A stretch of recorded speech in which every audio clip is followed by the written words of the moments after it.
नरसी ग्रेवाल जी के पास में 20 साल से ज़्यादा का डायरेक्ट सेलिंग का तजर्बा है और उन्होंने 70 लाख से ज़्यादा लोगों की टीम को हिंदुस्तान में खड़ा किया है। स्पेशली हम लोग ज्वाइनिंग कैसे करवाएं, अपॉइंटमेंट कैसे लें, इस प्रकार के जो बहुत बेसिक और बहुत महत्वपूर्ण पॉइंट हैं, उन सारे पॉइंट्स को इस इंटरव्यू में छुआ है। 2042 में डायरेक्ट सेलिंग कहाँ पे हो सकती है, वो विज़न भी आपको देखने को मिलेगा। एक एक सेकंड बहुत इंपॉर्टेंट है, गवाइएगा मत। दोस्तों नमस्कार, आदाब, सत श्री अकाल। चैट विद सुरेंद्र वत्स के नए एपिसोड में आप सबका बहुत बहुत स्वागत है। आज हमारे साथ एक ऐसी पर्सनैलिटी हैं जिनका कमिंग सून का वीडियो जब हमने डाला तो उसी वीडियो को देखने वालों की और उसके ऊपर में कमेंट्स करने वालों की लाइन लग गई और वो बताता है कि लोग उनसे कितना प्यार करते हैं और उनका व्यक्तित्व कितना बड़ा है। आइए हम सब लोग मिलकर स्वागत करें। आज हमारे मेहमान हैं नरसी ग्रेवाल सर। ग्रेवाल सर, बहुत बहुत स्वागत है आपका चैट विद सुरेंद्र वत्स में। Thank you sir, thank you very much, बहुत बहुत शुक्रिया। और वत्स साहब, मैं आपका धन्यवाद देना चाहूँगा। और मैं आपको काफ़ी दिनों से जानता हूँ क्योंकि मैंने आपकी एक वीडियो देखी थी सर। 5 साल या 45 साल। अरे क्या बात कर रहे हो सर, और सीरियसली? हाँ, बिल्कुल वीडियो देखी थी मैंने आपकी। और आपसे नेटवर्क मार्केटिंग में आप तो 2001 से आ गए थे, मैं 1 साल के बाद आया था, 2002 में आया था दिसंबर में। जी। तो आपकी वीडियो सुनी थी, उससे मैं बहुत प्रेरित था और मुझे लग रहा था कि वत्स साहब से मिलना चाहिए, लेकिन आज मुलाकात होगी। बड़ा अच्छा लग रहा मुझे। नहीं, मैंने बहुत नाम सुना आपका सर, सेम इंडस्ट्री में है तो मुलाकात नहीं हो पाती और इच्छा थी तो आज पूरी हुई, हमारी भी पूरी हुई और व्यूअर्स की भी पूरी हुई। आपको सुन के और जान के अभी आपके बारे में हम डिटेल में बात करेंगे। आपका जो हमने कमिंग सून का वीडियो डाला ना सर, जी सर, उस पर इतने सारे कॉम्प्लीमेंट्स आए। जी सर। मैं किसको लूँ किसको छोड़ूँ उसमें था, कुछ मैंने लिए हैं, मैं आपको सुनाता हूँ फटाफट। जी सर। रितु ने लिखा है golden opportunity for us. Sheikh Sharif लिखते हैं डायरेक्ट सेलिंग के देवानंद। रवि पाल ने लिखा है नेटवर्क मार्केटिंग के बेताज बादशाह। दीपक शर्मा लिख रहे हैं role model of direct selling. Sumita Visht ने लिखा है you are icon and backbone of network marketing. Chhavikant Mishra लिख रहे हैं अद्भुत यह हुई ना बात। महेश यादव लिख रहे हैं most awaited episode. Varun Sharma लिखते हैं wow historical event going to held. MLM history creators लिखते हैं it is really great news. Budharam Raika लिखते हैं pure soul of network marketing. Pawan Gauri लिखते हैं डायरेक्ट सेलिंग के गॉड फादर। और रमेश कुमार ने लिखा है role model of real networkers. Ravi Maidan ने लिखा है जैसे बरसों से प्यासी ज़मीन को बारिश का इंतज़ार होता है, हर काली अंधेरी रात को सूरज की पहली किरण का इंतज़ार होता है, उसी तरह महागुरु श्री नरसी ग्रेवाल जी आपका हमें इंतज़ार है। और लास्ट में ताराचंद चौधरी ने लिखा है जमाकती लठ गाड़ दिया sir. Thank you sir, thank you very much. ये व्यूवर्स का प्यार है और मैं तो आपका बहुत बहुत धन्यवाद देना चाहूँगा कि आपने इन सारे लोगों से रूबरू होने का एक मौका दिया है। बहुत बहुत शुक्रिया वत्स साहब। और रियली में आप जो कर रहे हैं इंडस्ट्री के लिए तो मतलब सीना चौड़ा हो जाता है क्योंकि आप हरियाणा से हैं, तो उस चीज़ को लेके भी मेरे को लगता है कि आप बहुत बढ़िया काम कर रहे हैं और बहुत सारे लोगों की आप सेवा कर रहे हैं। Thank you very much. ये प्रयास था नरसी सर, एक हमने शुरुआत किया था, लेकिन आप जैसे लोगों ने इसको अप्रिशिएट किया। इतना सारा बिजी शेड्यूल रहता है, जो लोग आपको नज़दीक से जानते हैं वो इस चीज़ को अच्छे से महसूस करते हैं, लेकिन उसके बावजूद भी आपने समय निकाला। एक बार फिर बहुत बहुत आभार आपका आने के लिए। Thank you sir. और शुरुआत करते हैं सर आपके अब तक के सफ़र से और उससे फिर हम कुछ सबक लेने का प्रयास करेंगे। Thank you sir, thank you very much. Vats साहब, मेरा नाम तो नरसी ग्रेवाल है और मेरे जो बचपन की शुरुआत हुई थी एक गांव से, गांव में किसान परिवार से, और मैट्रिक तक मैंने पढ़ाई की थी। पढ़ाई करते करते उस टाइम पे हमारे एक ही ड्रीम होते थे, फौज में भर्ती होना है। अच्छा। और लकीली वो ड्रीम भी पूरा हो गया। मतलब हमारा सबसे गौरवशाली जो संगठन है भारतीय सेना, आर्मी में मैं भर्ती हो गया था। करीब अंडर 18 में ही, 17 साल समथिंग का कुछ महीने का था। और उसके बाद आर्मी की जॉब कर रहे थे। आर्मी की जॉब करते करते मेरे को क्लरिकल जॉब थी, तो जॉब किया बढ़िया से। और वहाँ पे भी अच्छी फीलिंग आई। हम तो गांव में भैंस चराने वाले आदमी और एक गांव के परिवेश में थे, तो वहाँ पे भी हमारे को लग रहा था कि हमने बहुत कुछ अचीव कर लिया। और वहाँ पे एज ए क्लर्क की जॉब कर रहे थे तो अच्छा फील हो रहा था। और जॉब करते करते बाद में जो कारगिल वार आया तो उसमें भी मेरे को 2-3 साल वहाँ पे रहने का मौका मिला। अच्छा। कारगिल वार में भी मैं वहाँ पे DO हेडक्वार्टर में पोस्टेड था। उसके बाद फिर मैं आगरा में पोस्टिंग आई मेरी। और आगरा में जब मैं पोस्टेड था तब इस सबसे महान, पवित्र और मैं बोलूँगा लोगों के भाग्य बदलने वाली जो इंडस्ट्री है, डायरेक्ट सेलिंग इंडस्ट्री, इससे मैं रूबरू हुआ। और जब मुझे इस चीज़ के बारे में बताया गया तो मेरे को इस इंडस्ट्री की 3 बातें बहुत गजब की लगी। सर, पहली बात ये गजब की लगी कि इसमें लाखों कमाने का, महीने में लाखों कमाने का और साल में करोड़ों कमाने का मौका है, लेकिन इन्वेस्टमेंट जीरो है। क्योंकि जो हम पैसे दे रहे हैं उसके बदले में प्रोडक्ट मिल जाता है। राइट। और प्रोडक्ट मिल गया तो इसका मतलब इन्वेस्टमेंट तो है ही नहीं। राइट। तो प्रोडक्ट मतलब मिल गया, इन्वेस्टमेंट जीरो है। पहला मेरे को एक क्वालिटी बहुत गजब की लगी।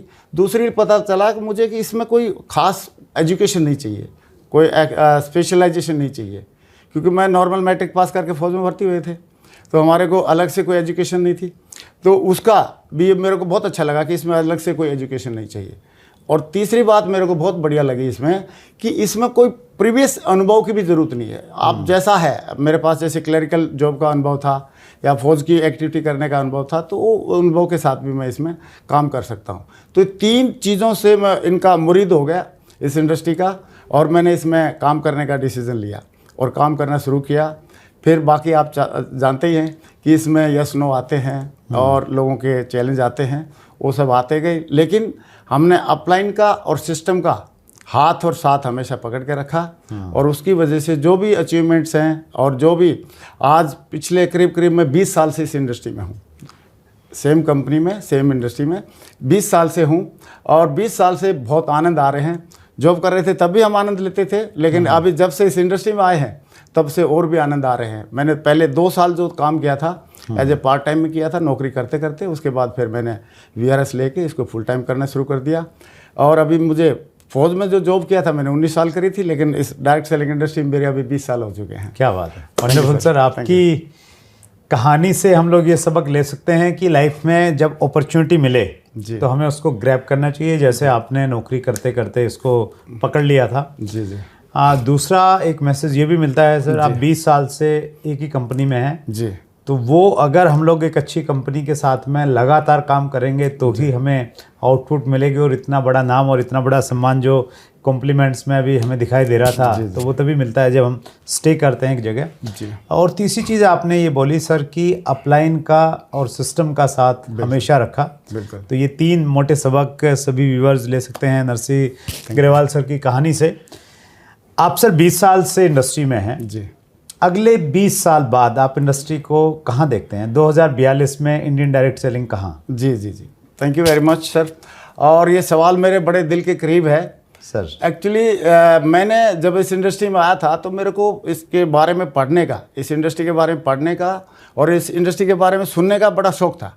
तो मेरे को किसी डायमंड्स की या किसी अचीवर की CD मिल जाती थी या कोई बुक मिल जाती थी इससे रिलेटेड, नेटवर्क मार्केटिंग इंडस्ट्री से रिलेटेड, तो मैं बहुत इंटरेस्ट लेके पढ़ता था।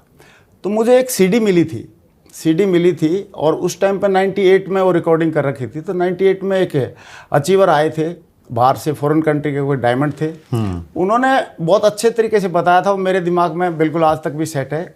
उन्होंने बोला था कि अभी जो डायरेक्ट सेलिंग इंडस्ट्री में काम करेंगे, उस टाइम पे लोगों के लिए 98 में लोग नॉर्मली स्कूटर बाइक होना भी बड़ी बात थी, कार वार लोग रखते नहीं थे। तो उन्होंने बोला था कि वो जो अभी डायरेक्ट सेलिंग इंडस्ट्री में काम करेंगे, मतलब 1990 से लेके 2000 तक वो लोग अल्टो या छोटी मोटी कार ले सकते हैं, ले लेंगे। और जो लोग 2000 से लेके 2010 तक काम करेंगे, वो आने वाले टाइम में होंडा सिटी या और बड़ी वर्जन की कार है, वरना ऐसी करके मेंटेन करेंगे। और फिर उन्होंने बोला कि 2010-11 से लेके और 2020 तक ऐसा समय आएगा कि लोग अपनी नेक्स्ट जो लेवल की जो गाड़ियां हैं, प्रीमियम कार हैं, मर्सिडीज़, BMW, ऑडी, जगुआर, ये सारी कार मेंटेन करेंगे।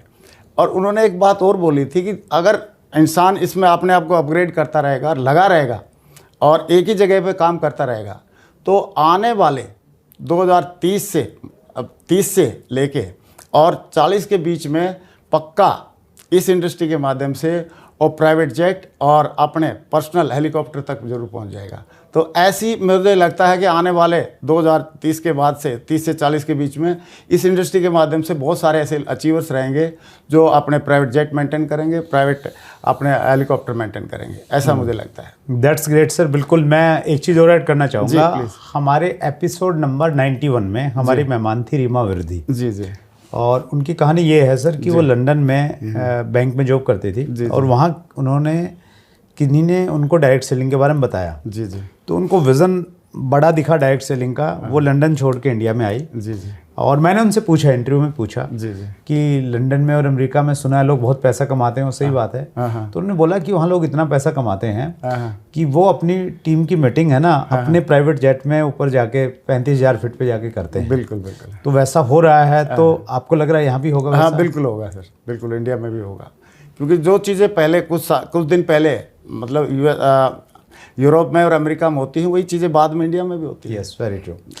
लेकिन एक चैलेंजेस रहता है सर हमारी डायरेक्ट सेलिंग इंडस्ट्री को लेके, और 1990 के बाद से जब से इंडस्ट्री स्टार्ट हुई है तब से किसी न किसी रूप में वो चैलेंज आता है, और वो आता है मनी सर्कुलेशन। कंपनी आती हैं किसी न किसी अलग रूप में आती हैं, और इस समय वो क्रिप्टो के रूप में आ रही हैं। जी जी जी। आजकल बहुत सारे ऐसे प्लान आपको मिलेंगे जो क्रिप्टो को सेल करते हैं मल्टी लेवल मार्केटिंग के मॉडल से। जी सर, जी सर। तो ये सही है तरीका सर? क्या संदेश देना चाहेंगे एक सीनियर डायरेक्ट सेलर होने के नाते? Thank you very much. मेरी पर्सनल फीलिंग ये है सर कि हमारे डायरेक्ट सेलिंग इंडस्ट्री में मोस्टली और 99% हमारे जो प्रोडक्ट हैं टेंजिबल रहते हैं, मतलब जो हाथ में टच किए जा सकें, यूज़ किए जा सकें, प्रयोग किए जा सकें, और उसी तरह का इंडिया में माहौल भी है। तो टेंजिबल प्रोडक्ट रहेंगे तो बहुत ज़्यादा बढ़िया रहेगा। बाकी क्रिप्टो ये जैसे जो प्रोडक्ट हैं, ये ऐसे प्रोडक्ट हैं ना दिखते हैं, सही है, और ये उसमें न किसी के हाथ में है, इसमें एकदम जुआ की तरह है, ऊपर नीचे भी बहुत ज़्यादा होता है।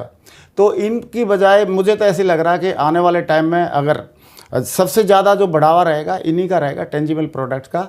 और क्रिप्टो वगैरह ये सारी चीज़ें जैसे बाकी स्कीम और ये जो आते हैं वो आते रहते हैं, जाते रहते हैं, क्योंकि जो चीज़ असली होती है, अगर मान लो 2000 का नोट असली है, 500 का नोट असली है, तो नकली उसका होना ही होना है, क्योंकि लोग जिस चीज़ की वैल्यू होती है उस चीज़ को नकली भी बना लेते हैं। तो मुझे तो ऐसे लगता है कि क्रिप्टो की डायरेक्ट सेलिंग इंडस्ट्री में कोई ज़्यादा महत्व रहेगा नहीं, और जो भी विजनरी लोग हैं, जो समझदार लोग हैं, वो क्रिप्टो वगैरह से थोड़ा अवॉइड करेंगे। उनको करना होगा, अलग से लेंगे, उसको यूज़ करें, क्रिप्टो में अलग से इन्वेस्ट करें, अलग से जो करना करें, लेकिन उसको डायरेक्ट सेलिंग के साथ नहीं जोड़ेंगे तो बढ़िया रहेगा। That's great, thank you so much sir. Thank you sir. आपने बहुत बड़ी टीम बनाई है सर। कितने लोग होंगे आपकी टीम में? 70 लाख से ज़्यादा होंगे सर। 70 लाख से ज़्यादा लोगों की टीम आपकी है। अब टीम में लोग जुड़ तो जाते हैं जी सर, लेकिन एक्टिव नहीं हो पाते हैं। जी सर। ये एक बड़ा चैलेंज रहता है हर डायरेक्ट सेलर के साथ में। तो लोगों को एक्टिव कैसे बनाए रखें? सर इसके लिए मेरा ऐसा पर्सनल मानना है कि सबसे ज़्यादा एक्टिव बनाने के लिए जिम्मेदार जो है मैं खुद रहता हूँ, हम खुद रहते हैं जी। अगर हम एक्टिव रहेंगे तो टीम की हिम्मत नहीं है एक्टिव नहीं रहे। हम अपने आप को एक्टिव रखें, पूरी तरह से 100% फोकस रहें, पूरी तरह से सिस्टम को फॉलो करें। सिस्टम जो बोलता है टाइम टू टाइम वो सारी एक्टिविटी कंडक्ट करें। अपलाइन के माध्यम से हमेशा थर्ड पार्टी करते रहें। टीम की क्या हिम्मत एक्टिव नहीं रहेगी, उसको रहना पड़ेगा, क्योंकि हम भी तो एक्टिव है आज, और हम अगर एक्टिव है तो हमारी टीम भी एक्टिव है। हाँ, और हम इनएक्टिव हो जाएं और सोचे कि टीम वाले लोग काम करेंगे तो फिर वो संभव है नहीं। डुप्लीकेशन का बिजनेस है। उसके लिए तो मैं डायलॉग एक यही बोलूँगा सर, ना मुन्ना ना, ऐसे नहीं होता है कि आप सोते रहो और टीम एक्टिव रहे, ऐसे नहीं। ऐसा संभव नहीं। जी sir. That's great, wonderful sir. Thank you sir. आपका चूंकि बड़ा लंबा एक्सपीरियंस है सर, 20 साल से आप तो एक ही कंपनी में हैं। जी सर। लेकिन ऐसा हुआ होगा आपके साथ में भी कि आपकी टीम में जो लोग थे वो छोड़ के चले गए, और एक ऐसा कल्चर सा भी हो गया है पिछले कुछ दिनों में। कुछ लोगों ने इंडस्ट्री को बड़ा ख़राब किया है कि एक जगह काम करते हैं फिर दूसरी जगह चले जाते हैं, और बहुत सारी कहानियाँ चलती रहती हैं, और छोड़ के जाते हैं तो फिर वो वीडियो बनाते हैं, कहानी बनाते हैं कि भाई मैं क्यों छोड़ के चला गया, क्या प्रॉब्लम्स हैं। और 5-7 साल से तो प्रॉब्लम नहीं थी, फिर वो अचानक सारी प्रॉब्लम दिखने लग जाती हैं। तो लोग क्यों छोड़ते हैं कंपनीज? आपका एक्सपीरियंस क्या कहता है? थैंक यू सर, बहुत बढ़िया क्वेश्चन है। और ये क्वेश्चन दरअसल हमारे को बीच बीच में फेस होता है, हमारे को भी समझ में आती है, कई सारे लीडर्स पूछते हैं हमारे से। तो मेरा ऐसा लगता है, मुझे ऐसे लगता है पर्सनली कि क्यों लोग इसलिए छोड़ते हैं।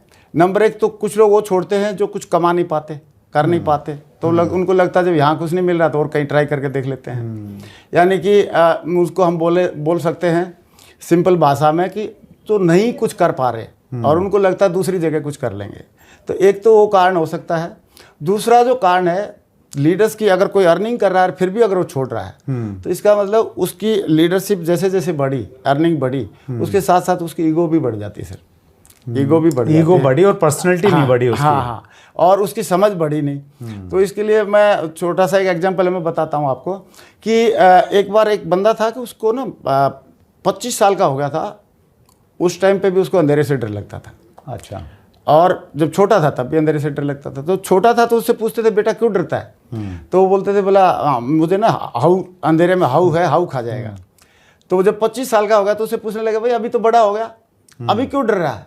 तो उसने बोला साहब मैं तो बड़ा हो गया लेकिन हाउ भी तो बड़ा हो गया होगा। तो उनकी क्या होती है, खुद जैसे जैसे अचीवमेंट बड़े होते हैं तो अपने साथ साथ हाउ को बड़ा कर लेते हैं, अपनी ईगो को बड़ा कर लेते हैं, बल्कि उस टाइम पे समझ को बड़ा करना चाहिए। उन्होंने जिस इंडस्ट्री ने, जिस कंपनी ने उनको इस काबिल बनाया, इस लेवल पे पहुंचाया, उसके लिए कृतज्ञ रहना चाहिए, ग्रेटफुल रहना चाहिए और उसके प्रति अच्छी भावनाओं के साथ लगातार काम करना चाहिए। उस टाइम पे वो अपने हाउ को बड़ा कर लेते हैं, यानी कि ईगो को बड़े कर लेते हैं। इसकी वजह से यानी जिसका नहीं चल रहा है वो जाए तो बात समझ में आती है कि चलो चला गया, लेकिन जिसको इनकम आ रही है तो उसको कहीं ना कहीं वो कृतज्ञता वाला भाव रहना चाहिए। बिल्कुल सर, दैट्स ग्रेट सर।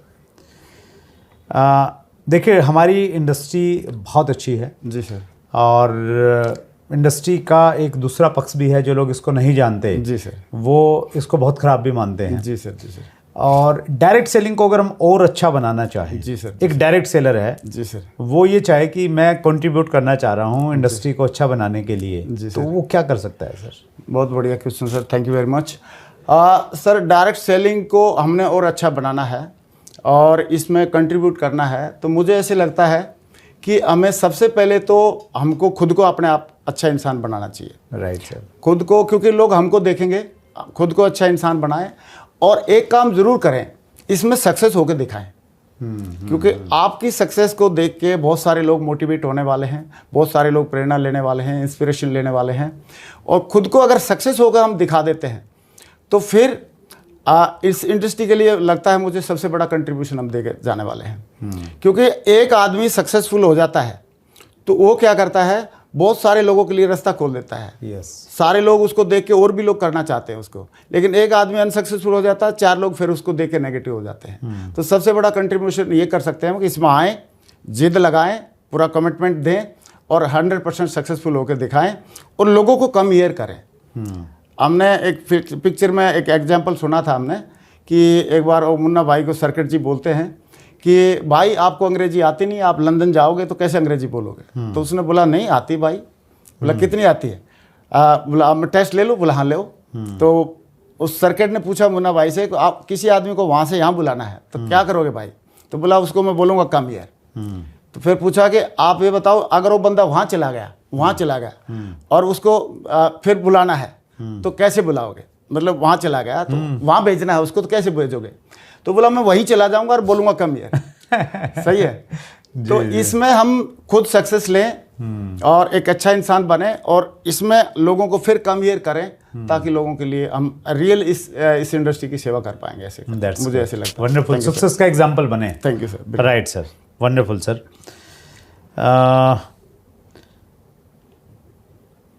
आपने सर बहुत बड़ी टीम बनाई है, कितना 70 लाख के आसपास लोग हैं। जी सर। और लोग तभी आए हैं जब ज्वाइनिंग हुई है, तो ज्वाइनिंग की लाइन कैसे लगा दें? Thank you sir. Sir joining की लाइन का तो एक ही तरीका है मुझे जो समझ में आता है। मैंने इस इंडस्ट्री में आने के बाद बहुत सारे आप जैसे और बहुत सारे लीडर्स को सुना है कि ये ग्रेट इन नंबर्स का गेम है। ग्रेट इन नंबर्स का है, तो हम ग्रेट इन नंबर्स में सारी चीज़ें करें। अगर हमने लिस्ट बनानी है तो ग्रेट इन नंबर्स में बनाएं, ज़्यादा नंबर में बनाएं। अगर प्लान दिखाने तो ज़्यादा नंबर में कराएं, फॉलोअप करने तो ज़्यादा नंबर में कराएं। कोर बनाने थे ज़्यादा, ग्रेट इन नंबर्स में करें। और हमारे को जो सिस्टम की जो एक्टिविटी सजेस्ट की जाती है या जो हमारे सिस्टम हमको रिकमेंड करता है वो सारी ग्रेट इन नंबर्स में हो। जैसे टूल्स का प्रमोशन है तो ग्रेट इन नंबर्स में हो। तो अगर ग्रेट इन नंबर्स में हम सारी चीज़ें करेंगे तो लाइन भी हमारे पास ग्रेट इन नंबर्स हो जाएंगे। इसको सिंपल भाषा में बोलता हूँ, कई लोग बोलते हैं सर कितनी प्लान दिखाएं। मैं उनसे पूछता हूँ कि भाई आप कितने बड़े चेक चाहते हो, तो वो बोलते हैं हम थोक के भाव में चेक चाहते हैं। तो मैं बोलता हूँ थोक के भाव पे फिर प्लान दिखाओ आप। सही है। तो अगर ग्रेट इन नंबर्स में हम जाएंगे और हर साइड से, चाहे हमारे बंदों को ट्रेंड करने की बात आए, चाहे उसको प्लान दिखाने की बात आए, तो ग्रेट इन नंबर से हम ये सारी चीज़ें लाइन लगा सकते हैं ज्वाइनिंग की और सक्सेस की। That's great. Thank you sir. ज़्यादा से ज़्यादा लोगों तक जाना पड़ेगा। जी सर। मतलब प्रोस्पेक्ट लिस्ट लंबी होगी तो फिर ऑटोमेटिकली सारी चीज़ें बड़ी होती चली जाएंगी। जी सर। जी सर। राइट। व्यूअर्स के बहुत सारे क्वेश्चंस हैं सर, समय की लिमिटेशन की वजह से एक ही क्वेश्चन ले रहा हूँ। जी सर। ये क्वेश्चन पूछा है स्टडी पॉइंट हब ने, प्रॉपर इन्विटेशन कैसे करें? Thank you sir. Proper invitation कैसे करें? वैसे तो बहुत सारे हमारे पास में, अपने पास में वीडियो ऑडियो रहते हैं, आपके चैनल पे भी बहुत सारे हैं सर। और लेकिन प्रॉपर इनविटेशन कैसे करें, इसके लिए सबसे बढ़िया बात है कि प्रॉपर इनविटेशन करने के लिए अपनी प्रैक्टिस बहुत अच्छे से कर लें। ज़्यादा से ज़्यादा इन्विटेशन करें। ज़्यादा करेंगे तो आपकी प्रैक्टिस हो जाएगी और practice makes the man perfect. इसलिए ज़्यादा से ज़्यादा इन्विटेशन करने का तरीका है कि आप प्रैक्टिस करें और एक्साइटेड होकर करें, एक्साइटमेंट के साथ करें। क्योंकि ये बात फ़र्क नहीं, इस बात से फ़र्क नहीं पड़ता आप क्या बोलते हैं, फ़र्क इस बात से पड़ता है कि आप कैसे बोलते हैं। Yes yes. एक्साइटमेंट के साथ में करें। और तीसरा जो पॉइंट है जो मेरे को ज़्यादा समझ में आता है वो है कि लोगों की क्या रिक्वायरमेंट है, जिसको भी हम इनवाइट कर रहे हैं उसकी रिक्वायरमेंट क्या है, उसको चाहिए क्या, या उसके जीवन में हम क्या वैल्यू ऐड कर सकते हैं, उस चीज़ को ध्यान में रख के उसको बता के इनवाइट करेंगे तो ज़्यादा अच्छा इनविटेशन हमारे साथ में होगा। और हमारी जो भावना जो रहे लोगों को जिनको हम इनवाइट कर रहे हैं, हमारी भावना ये रहे कि मैं इसकी ज़िंदगी बदलने जा रहा हूँ, मैं इसके परिवार में खुशियाँ देने जा रहा हूँ और मैं इसको इस बिज़नेस में एक आइकॉन बना के दिखाना चाहता हूँ। तो ऐसी अगर भावना के साथ हम इनवाइट करेंगे तो बाकी इनविटेशन करने के जो तरीके हैं और उसमें रहता है, जैसे क्लियर द नाइट रहता है, इनविटेशन करने से पहले उसकी अगर हमने नीड पहचान ली, उसकी रिक्वायरमेंट पहचान ली और उसका हम सॉल्यूशन बताएंगे तो उसके कान खड़े हो जाएंगे और क्यूरियोसिटी उसकी जग जाएगी। और वो हमारे साथ में जब भी हम जहाँ पे 1-to-1 के लिए या हॉल मीटिंग के लिए जहाँ हम इनवाइट करेंगे वो मुझे लगता है खुशी खुशी आ जाएगा। That's great, wonderful sir. आपका 20 साल का जो अनुभव था, आपने 20 मिनट में तो उसको समेटा नहीं जा सकता, लेकिन हमने प्रयास किया और आपने बहुत एकदम टू द पॉइंट और बहुत स्टिक बात की है सर। आपने समय निकाला ग्रेवाल सर, दिल की गहराई से पूरे व्यूअर्स की तरफ से बहुत बहुत आभार। और हम लोग उम्मीद करते हैं सर, जिस प्रकार आप कंपनी की सेवा करके आपने कंपनी को इतना बड़ा बनाया है, उसी प्रकार से इंडस्ट्री की सेवा का जब जब मौका मिलेगा हम आपको याद करेंगे। बिल्कुल सर। और पूरे अधिकार के साथ आपको बुला लेंगे सर। जी सर। बस साहब आप कहें तो मैं एक बात और ऐड करना चाह रहा हूँ। प्लीज़। मेरा जो बिलीव है इस बिज़नेस में और सिस्टम में, डायरेक्ट सेलिंग इंडस्ट्री में और इस सिस्टम में, इस कदर तक है कि अभी मेरा बेटा पिछले 5 साल से इंग्लैंड में पढ़ाई करके आया है। अच्छा। 2014 में गया था, 2019 में आया, जस्ट कोरोना से पहले। राइट। और उससे वो मेरी सक्सेस को देख रहा है, मेरे जज्बे को देख रहा है, जुनून को देख रहा है, सारी चीज़ों को देख रहा है। तो इन सारी चीज़ों को देखने के बाद मैंने पूछा, बेटा अभी क्या करोगे? बोले पापा पूछने की बात है क्या, आप जो कर रहे वही करेंगे। अरे क्या बात है, वंडरफुल। तो अभी मेरा बेटा भी इसमें आ गया है, तो is ready to take over as a next generation. वो टेक ओवर कर रहा है और बोल रहा है कि पापा आप बताओ, चार्ज दे दो, आई विल टेक केयर। तो ऐसे करके बस मैं ये बताना चाह रहा था कि नेक्स्ट जनरेशन आपकी सक्सेस को देख के, हमारी सक्सेस को देख के नेक्स्ट जनरेशन भी आपके साथ आए, ऐसा काम मतलब करने का डिसीजन हमको लेना चाहिए। थैंक यू सर, बहुत बहुत। That's great, wonderful sir, thank you very much. और हमारे व्यूअर्स की तरफ से ये एक छोटा सा उपहार थैंक यू आपके लिए sir. Thank you very much. Thank you very much. Thank you sir. Thank you sir. So ये थे Narsi Grewal ji, direct selling industry में बहुत बड़ा नाम है, 20 साल से ज़्यादा तजर्बा। प्रयास किया हमने 20 मिनट में आपके सामने उपस्थित करने का। अगले मंगलवार को रात्रि 8 बजे फिर एक बड़ी शख्सियत से मुलाकात होगी। अपना ख्याल रखिएगा। चैनल को अगर सब्सक्राइब नहीं किया है तो नोटिफिकेशन कैसे आपके पास में आएंगे, ज़रूर कीजिएगा और लोगों को करवाइएगा ताकि उनको डायरेक्ट सेलिंग का सही एजुकेशन, सही ज्ञान और सही जानकारी एक साथ एक मंच से मिले। बहुत बहुत धन्यवाद। अगर आपने अभी तक chat with Surendra Vats channel को सब्सक्राइब नहीं किया है तो अभी सब्सक्राइब करें और बेल आइकन दबाना ना भूलें, जिससे आपको आने वाली सभी वीडियोस की अपडेट सबसे पहले मिले और हमारी किसी वीडियो को मिस ना करें। वीडियो को ज्यादा से ज्यादा शेयर और लाइक करके अपना प्यार जरूर दें।